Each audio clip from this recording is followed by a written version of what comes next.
Thank you. I feel like being introduced by my father.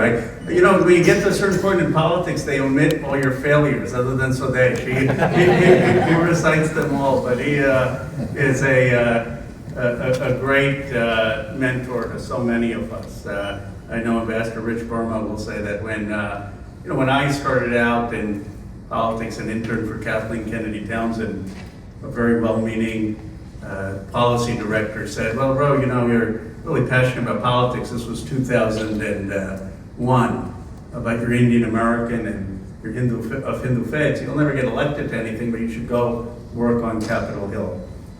And then Obama happened, and it changed things. But back then, Swadesh was one of the very few people who would say, you keep at it, you keep working. This country will make space for you. And he saw Rich Verma be appointed to ambassador. He saw me win for Congress. He saw many people. And he also brought something that transcends the U.S.-India relationship, or what we could use now, when he spoke to Jesse Helms,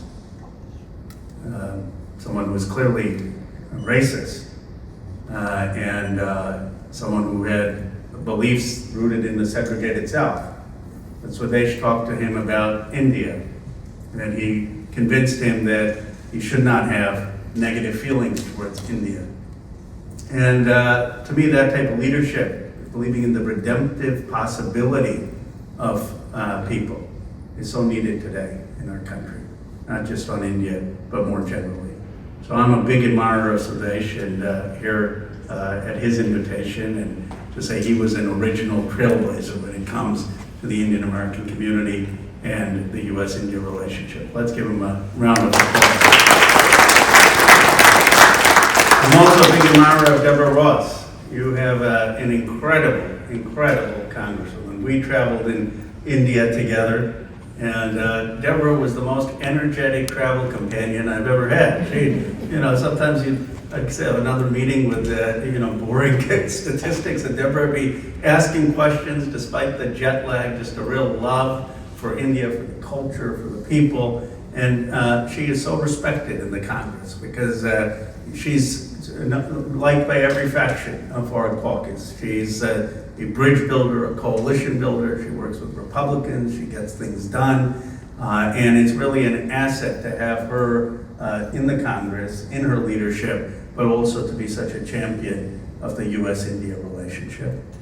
And I've mentioned Rich a couple times, but he's got a huge future in foreign policy, so I appreciate all of his work. And it's going to happen. I mean, Trump's already approaching George W. Bush levels, under 40%. People say, should we be anti-Trump? I said, no, just call him a lame duck. He's approaching lame duck status pretty soon.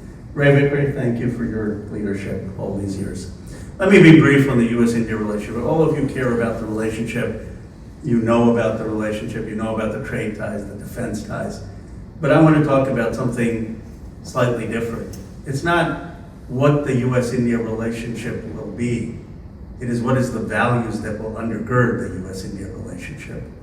Are we going to have a relationship grounded in our ideals of pluralistic, multiracial democracy, moving the nations of the world towards a respect for people of all different faiths, towards a respect for people of different backgrounds, moving the world towards international cooperation as opposed to just militarism?